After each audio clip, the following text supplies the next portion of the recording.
Nous sommes rares, une espèce douée d'une intelligence unique. Nous régnons en maître absolu sur toute la surface de la Terre grâce aux technologies. Nous sommes devenus les super prédateurs, trônant fièrement en haut de la chaîne alimentaire. Notre prétention à la domination n'a de limite que celle que nous nous imposons. Notre capacité destructrice s'est vue multipliée de manière exponentielle au fil des siècles. Et si nous nous imposons des limites, c'est justement pour éviter de nous détruire nous-mêmes. Nous sommes finalement devenus notre propre menace, obnubilés par notre propre destin et totalement égocentriques. Devant l'étalage d'une telle puissance, certains invoquent la sagesse de l'homme. L'ironie d'une espèce vivante capable de mettre fin à sa propre lignée. Mais c'est une chose naturellement inconcevable. Oui, c'est un petit coup de canif dans le principe de la sélection naturelle.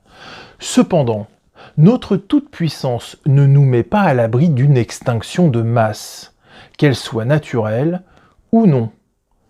Et vu comment c'est parti, ça sera plutôt ou non. Nous ferons le constat bouleversant qu'être le plus fort ou être le plus intelligent, ou comme votre serviteur, les deux combinés, n'évitera aucunement le cataclysme que nous subirons un jour ou l'autre. Car l'histoire a une certaine tendance à se répéter et à nous revenir en pleine poire comme un boomerang. Et l'histoire s'est déjà déroulée. C'est le mois de juillet, nous sommes vendredi, et il est midi. Et je mets au défi les paléontologues de renommée mondiale de me prouver que l'événement qui va se produire ne s'est pas déroulé en juillet. Plus généralement, nous sommes en pleine préhistoire, approximativement à moins 65 millions d'années avant moi. En comptant plus ou moins 1 million d'années, on va pas chipoter. C'est une période qui s'étale entre la fin du Mésozoïque et le début du Cénozoïque. Les dinosaures règnent en maître depuis 180 millions d'années. Ce qui laisse sous-entendre une certaine statistique, comme quoi toute l'eau de la Terre aura été bue et pissée au moins une fois par les dinosaures. Un règne que nous imaginons sans partage à cause des trop nombreux documentaires et autres films fantastiques qui, malgré une sensation de vrai, ne reflètent que très superficiellement la véritable faune de l'époque. Car peu de personnes savent que les mammifères ont cohabité avec les dinosaures. Vous en conviendrez, les mammifères préhistoriques rapportent moins d'argent à l'industrie du cinéma. Nous avons une vision trop restreinte de ces périodes éloignées. Nous imaginons trop souvent, par tranches de millions d'années justement, une découpe trop franche et presque calendaire de la vie sur Terre, en passant de la vie aquatique à la vie terrestre en moins de 2 millions d'années, bien entendu. Et pourtant, quand les dinosaures régnaient en maître absolu, les petits mammifères existaient bien. Alors nous allons prendre un mammifère et nous allons l'appeler Jean-Luc. Jean-Luc n'a pas encore la conception du vendredi et de la veille de week-end. Ça, il l'aura bien plus tard. C'est pourtant ce jour que son destin, ainsi que celui de tous les autres mammifères, va irrémédiablement changer. Jean-Luc est un petit mammifère pesant une petite dizaine de kilos. Il est agile et affûté comme une lame de rasoir. Lame de rasoir qui n'existait certainement pas à cette époque. Son régime alimentaire est principalement herbivore. Il se nourrit de graines, de racines, ne refusant pas, à l'occasion, de grignoter quelques insectes. Cependant, il faut rappeler qu'à l'époque, les insectes, ils sont balèzes. C'est des Golgoths. Tu peux faire du deltaplane avec une libellule. Ces derniers lui apportent un complément alimentaire riche en protéines. Cependant, Jean-Luc n'aime pas courir après son repas. Ça lui donne des ballonnements. Il n'arrête pas de péter. Ça fait rigoler les gosses, on le connaît tous. Comme il mange des racines, il est équipé de circonstances. Un museau tout fin, de petites dents acérées et de longues griffes pour retourner la terre. Ce qui veut dire que Jean-Luc est une taupe ? Et oui, il fait partie de la famille des fouisseurs. Il creuse la terre pour se nourrir, mais aussi pour se loger. Ce qui signifie qu'il a un point fixe sur son territoire. Jean-Luc et sédentaire. Il partage son terrier avec une femelle répondant au doux nom de Virginie. Virginie qui est l'heureuse maman comblée d'une portée de 5 rejetons qui font la fierté non mesurée du papa. Ce dernier est donc sur les dents et sur les nerfs, car à peine a-t-il ramené quelques provisions à la maison que ces dernières sont totalement et goulûment englouties par la famille nombreuse. Jean-Luc ne compte pas ses allers et retours, au péril de sa vie, pour satisfaire les besoins nutritionnels de sa famille. Cependant, il a été prévoyant. Son instinct de survie lui a ordonné d'amasser des graines en plusieurs endroits de son territoire. En cas de coup dur, il fera comme tout le monde, il va taper dans le livret A. Mais Jean-Luc ne juge pas le moment venu. Pour l'instant, il doit montrer à Virginie qu'il est un père responsable et respectable, mais surtout qu'elle a fait le bon choix de se reproduire avec lui. Son audace le pousse irrésistiblement à élargir son champ de recherche en explorant de nouveaux territoires. Il sait qu'en agissant ainsi, il s'expose au danger en s'éloignant de l'entrée de son terrier. Et si maintenant Jean-Luc court comme un dératé, haletant, les yeux exorbités et les poils hérissés, c'est qu'il vient de croiser la route d'un jeune tyrannosaure, pas commode, et un tantinet furibard. Dans cette course effrénée se joue la sélection naturelle. Pourtant, le tyrannosaure n'est pas Jean-Lucovore.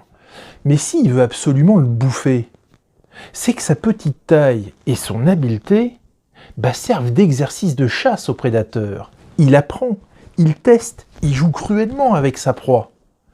C'est un prédateur, donc c'est vicelard. A l'inverse, le prédateur force Jean-Luc à échapper à une mort certaine en l'obligeant à faire le bon choix, au bon moment, en sachant que la moindre erreur lui sera fatale. Mais ça fonctionne. Jean-Luc tire une course saccadée, opérant de brusques virages, osant même tourner autour du danger. Il est fort sur ses appuis, solide sur ses fondamentaux, et peut opérer quelques cadrages débordements bien placés. Et même s'il a peur, l'étreint au plus profond de ses entrailles. Parce que dans cette situation, vaut mieux avoir les sphincters bien serrés. Il doit donner le plus de fil à retordre à son prédateur et vendre chèrement sa peau. Le tyrannosaure sent la peur de Jean-Luc et compte bien sur cet effet pour prendre l'ascendant. Mais Jean-Luc, il est trop petit et surtout trop rapide. Le jeune tyrannosaure ne sait plus où donner des coups de croc ou des coups de griffe, ratant à chaque fois, et de peu, son amuse-gueule. Alors il commence à en avoir lourd sur la patate et ça le gonfle. Jean-Luc est en train de tirer son épingle du jeu grâce à l'inexpérience et à l'impatience de son prédateur. Jean-Luc a chopé la confiance. Il retrouve de la souplesse au niveau des sphincters, il peut donc se diriger vers l'entrée de son terrier maintenant proche en effectuant un double salto piquière tourné carpé en guise de « va niquer ta mère, tu me baiseras pas la gueule » à son prédateur. Le jeune tyrannosaure est carrément furax quand il voit Jean-Luc disparaître dans l'orifice de la galerie. Alors là, il pète un câble. Cela a pour conséquence de le rendre ivre de rage. Alors déjà qu'il en avait gros sur la vésicule et que ça lui échauffait sérieusement la bile de ne pas l'attraper, voici que Jean-Luc lui proposait de déguster une compotée de seum surplombée d'un espoumas de louse. Être un super prédateur signifie qu'il ne doit jamais abandonner, être sans pitié. Sinon tu passes pour une baltringue. Mais Jean-Luc se rend compte de son énorme bêtise, car en voulant se mettre à l'abri, il vient d'offrir toute sa famille sur un plateau repas. Et oui, première leçon, ce n'est pas parce que vous êtes chez vous que vous êtes systématiquement à l'abri. À retenir. Le tyrannosaure commence à gratter la terre avec ses puissantes pattes arrière armées de terribles griffes. Là, il est en mode tractopelle. C'est la terreur dans le terrier. Jean-Luc aperçoit l'œil reptilien les observer par l'orifice d'entrée. Le prédateur juge une dernière fois de la distance à parcourir et continue inéluctablement de creuser. Jean-Luc tente de protéger son épouse et sa progéniture en faisant barrage de son corps. Il sait la manœuvre inutile contre le tyrannosaure, mais espère atténuer la peur avant de se faire bouffer. Le jeune prédateur n'arrêtera plus maintenant. Chaque coup de griffe dans le sol les rapproche de plus en plus de l'inéluctable fin. Et puis soudain, un grand flash blanc illumine la chaumière. La pupille reptilienne de l'œil du tyrannosaure se contracte vivement. C'est suivi d'un grondement sourd, lointain. Lointain, mais qui se rapproche rapidement. Le tyrannosaure se redresse brusquement, car son attention est captée par quelque chose de spectaculaire sur l'horizon. Quelque chose d'inattendu. La petite famille, n'ayant qu'un seul point de vue, observe le prédateur, et il remarque que la teinte grise verdâtre du saurien tourne au jaune orangé lumineux. Très lumineux. Le tyrannosaure est totalement absorbé. Mais, ne sachant pas quoi penser de la gigantesque boule de feu qui enfle sur l'horizon, il préfère retourner à son occupation en suivant son instinct de chasseur. Cependant, l'impact de l'astéroïde qui vient de percuter la Terre propulse une onde de choc dévastatrice qui ravage tout sur son passage. Jean-Luc voit ses dernières secondes arriver quand le tyrannosaure s'ouvre un passage suffisant pour déloger les mammifères. Mais l'onde de choc est si faramineusement violente que le prédateur disparaît instantanément sous les yeux de Jean-Luc. Il est où? Le ciel, d'habitude bleu pour un mois de juillet, tourne à l'orangé. Il est parsemé de boules de feu, d'arbres arrachés, de morceaux de croûte terrestre volants, ainsi que d'autres tyrannosaures. Jean-Luc tente hardiment une sortie, histoire de comprendre ce qui vient de se passer. Sortie brusquement avortée en voyant un gigantesque mur de flammes lui arriver dessus. Un bloc de roche arraché par l'impact vient atterrir sur le trou béant conduisant à la tanière. La petite famille est subitement plongée dans le noir. Mais c'est un énorme coup de chance, car parmi la centaine de milliers d'objets arrachés à la croûte terrestre et propulsés dans les airs, un seul est venu atterrir pour couvrir la tanière, la protégeant de la fulgurante et soudaine montée de la température en surface. Jean-Luc, Virginie et le rejeton sont plongés dans une froide obscurité. C'est l'inquiétude. Au-delà de la peur du moment, c'est l'avenir qui est incertain. Que doivent-ils faire? La petite famille s'organise et préfère minimiser les risques à prendre. Ils attendent le moment propice pour s'aventurer à l'extérieur. Temporisation mesurée par le reste des provisions amassées. Jean-Luc en profite pour creuser de nouvelles galeries. Avec son sens de l'orientation, il espère se rapprocher des réserves qu'il a constituées. Vaine recherche, car le relief a complètement changé. Au bout d'une semaine, Virginie donne le top départ. Sa progéniture est en danger, il faut agir et regagner la surface.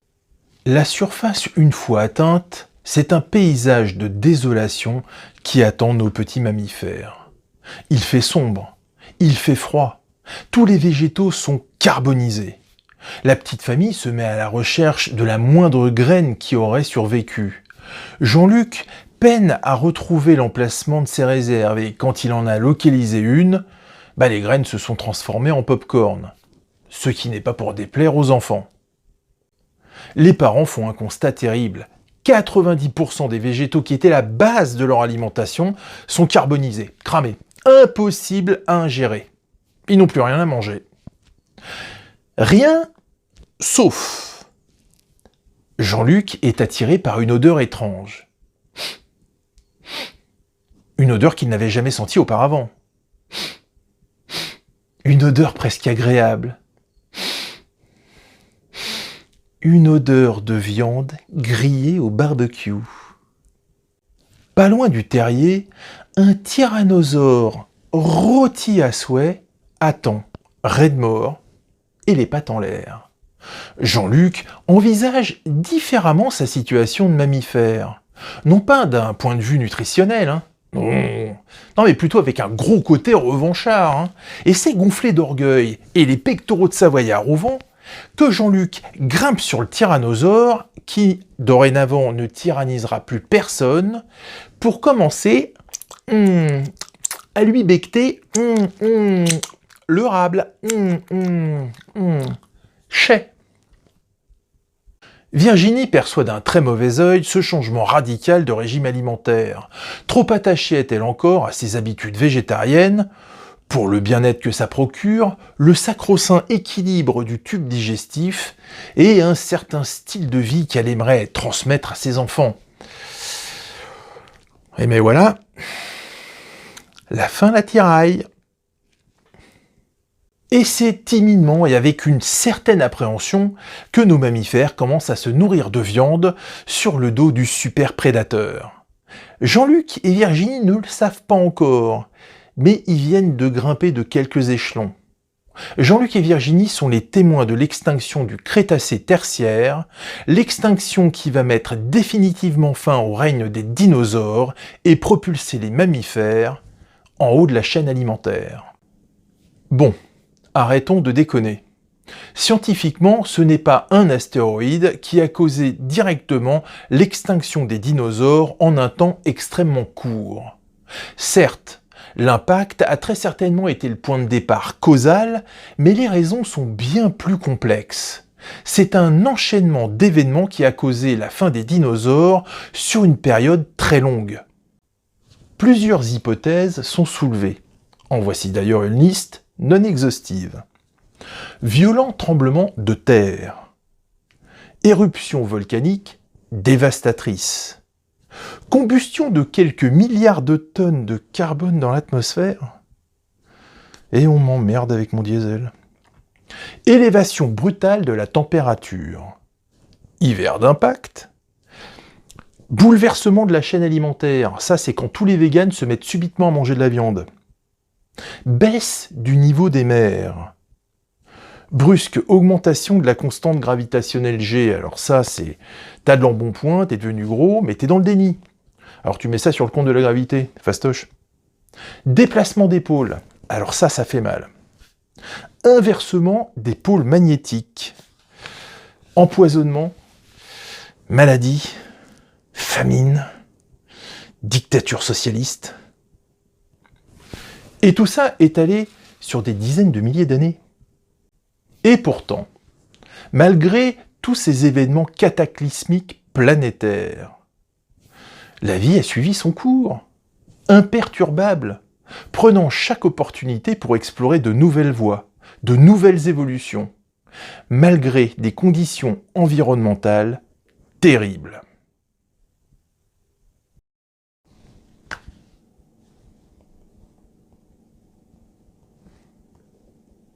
Ah, il devrait les faire encore plus petites, les croix, pour éteindre les pubs. Oh, c'est comme pour Bernard.